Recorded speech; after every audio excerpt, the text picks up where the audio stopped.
Hello, welcome to another video from Avenue X, looking at Chinese drama land in the past week. And we're in the park, and it's early in the morning, there's water, and there are a lot of birds that I can't control. Hopefully it doesn't sound too bad. First, as usual, dramas that have aired or will be airing soon.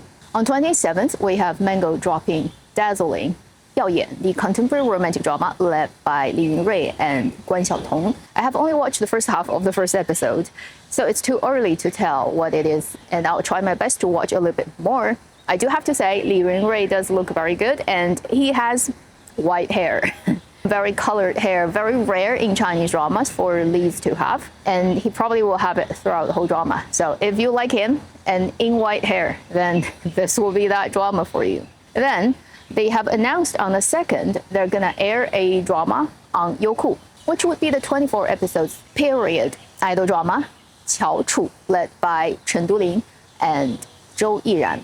It is a period drama that's only 24 episodes. I remember when this drama started shooting, they had a lot of drama between Chen Dulin's fandom and Zhou Yiran's fandom, because the girls' fandom thinks the boy is not high tier enough to match their girls' level. And it's going to come out in a few days, so let's see if it worked out between them.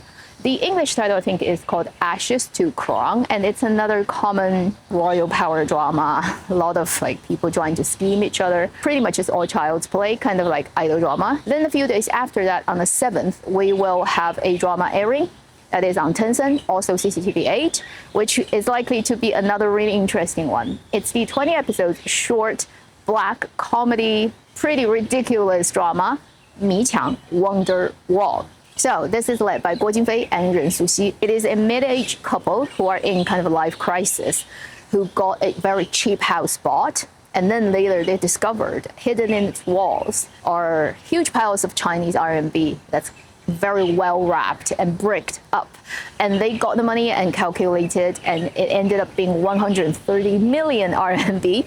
And so overnight they became uber rich. But obviously, when you have that much money hidden in the building, it could not be coming from legal sources. And immediately afterwards, weird things start to happen and things caught up with them, and they probably get themselves into more trouble than good.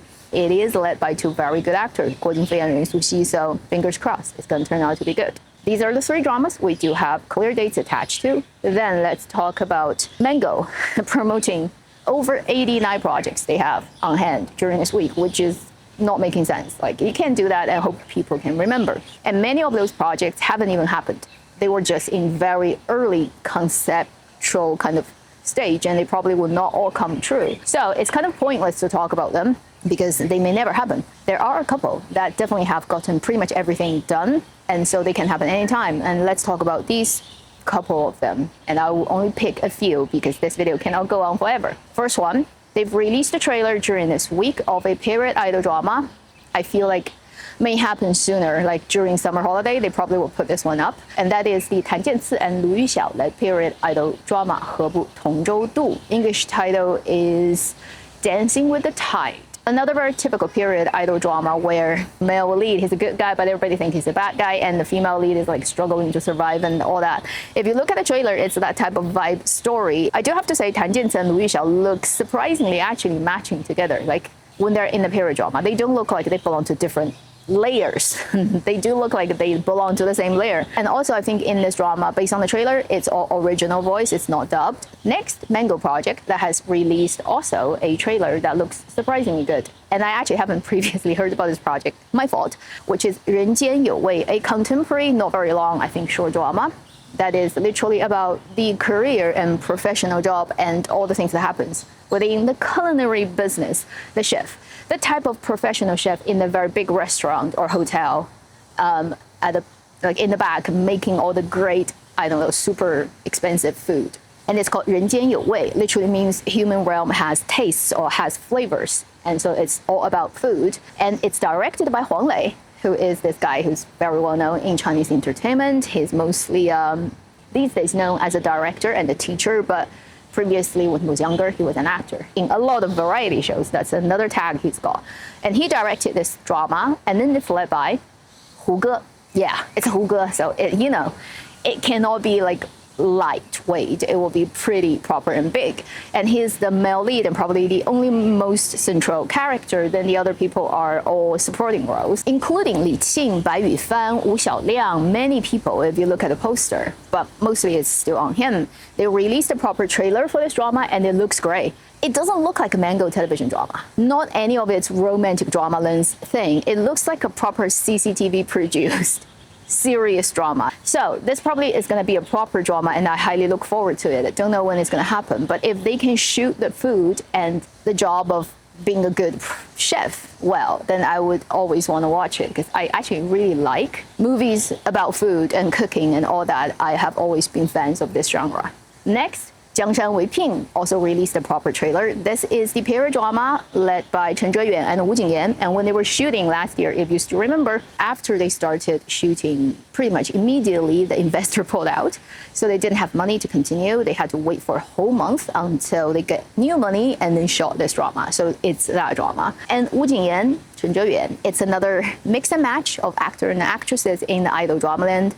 And period idol drama, more specifically, it's another story about emperors and their specially trained assassins and all those, like, again, idol drama and trying to be serious about political conspiracies that cannot really do justice to what actually happens in history, but still people like to watch it because they have fandoms and whatever.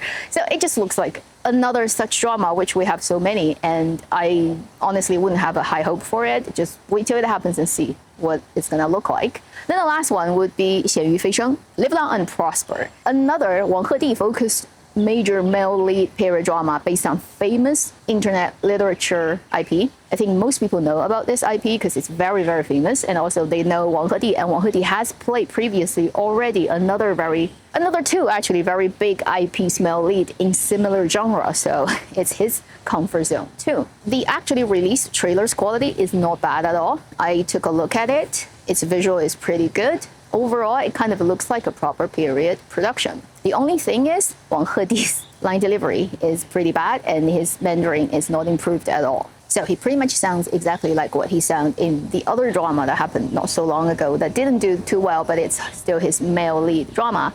So he's at this place where if he cannot prove that he can hold a big drama together, it's going to be harder and harder for him to get future offers of major big roles. Also, unfortunately, although this drama hasn't happened, right, and we don't know when, but it just happens to be on May the 23rd during this week, he's got a weird episode of public image collapsing due to both him and his studio were very mean to Shen Yue months after the shooting of a variety show they took part in, where it just doesn't make sense for him or his studio to get actually upset about. At the end of that whole show, people gave awards to each other, and it's meant to be like for fun and joke. So people use memes and whatever has happened during the shoot of the show to joke about each other. And it's actually a not ill-meaning award that's given him, which is called "You Are Just Wang Hedi" and stuff. And anyway, for some reason, middle of the night, he said he's not happy and on social media about it, and his fans started to bully Shen Yue. And then his studio came out to say they refuse to be bullied. And then the internet is like, what the heck are you talking about? You are bullying other people, not other people bullying you. So everybody goes on internet and searched all the past variety shows he's done and edited it into a huge clip of every shot he's bullied other people in the history of his variety shows, which was epic. So, like during, for example, shooting of Tang Lanjue, how he pushed Yu Shuxing over when she's not aware that he's about to do that and scared her, and she actually complained about that after, but he didn't care. Or like how he tripped other actors on variety shows or broke the props they like and whatever. So it becomes a huge collection of everything Wang Hedi has done to other people that other people don't appreciate during all the variety shows and even the backstage of shooting dramas on internet. And people were like, look at that, who is the bully? So he instantly got like a huge backlash on internet and resulting in hundreds and thousands of fans disappearing from his like account, subscription, whatever. If he lost fans, it's real fans. It's not bots this time. It's real people unsubscribing. And is it going to destroy his career? Clearly not, because he didn't do anything illegal. It's not like drugs or prostitution, tax evasion, or political stupidness that can basically cancel you in Chinese entertainment. It's none of those things, so he's gonna still be around. Right now, this period of time, he doesn't have the best public image. And if Mango wants to air this drama, they probably have to wait later. Maybe later half of the year, even later, like at the end of the year, when people have forgotten about this episode. It's another kind of lesson for people to know. Be careful of this day and age when everything is on internet and there's a record. If you've done something and it's being recorded, it's there forever. So these are the couple of Mango television projects I want to quickly mention. There are a lot more, but we don't have all the time in the world. And then finally, to conclude this video, this week they've announced the White Magnolia Awards, which is also just the Magnolia Awards these days. At the end of June, I think it's gonna happen. For this year, this is the Shanghai-based television awards, and one of the three kind of like major television awards that exist in China that mostly is done by the Shanghai side of things. So usually they give awards to Shanghai-based actors. They've released the best drama, best scriptwriter, director, best leading roles, best supporting roles, all those lists. I'll put some of them up on my screen, and they do have English translation. So if you've been watching last year's dramas, you will be able to recognize 90% of those things. I wouldn't go into details of all lists. I will just quickly mention the best dramas are the dramas Silent Honor, Legend of the Magnet, Man's Inhumanity to Man, Uncle 老舅, which is led by Guo Jingfei, 蛮好的人生 Better Life, Born to be Alive, This Thriving Land, Swords into Plowshares, the third season of Strange Tales of Tang Dynasty, and then Legend of Zanghai. I think those are the 10 nominated dramas. And to me, without a question, it should be Man's Inhumanity to Man getting this award. If it doesn't, it's rigged.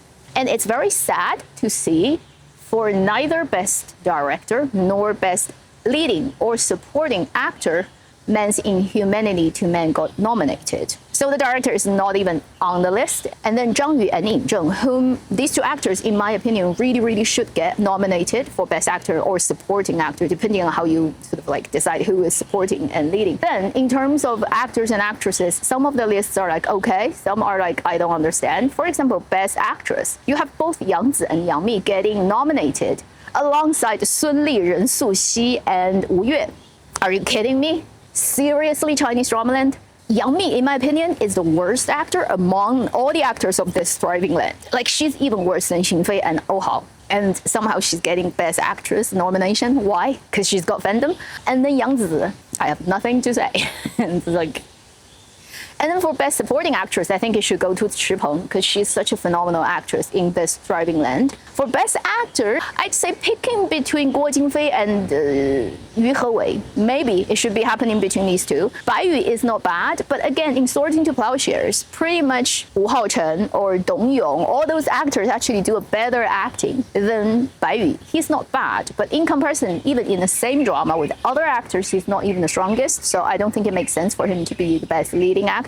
It is nice to know that 反人类暴行, Man's Inhumanity to Man, its original script did get nominated for Best Script. So if it gets that, then it's also really good. But I still think Zhang Yu and Yin Zheng should get nominated. It's just like unthinkable that they don't, right? Like, you know, it's entertainment business. It's 分猪肉. It's divide the cake, right? Get a slice, and most of the time doesn't depend on whether you're good at it.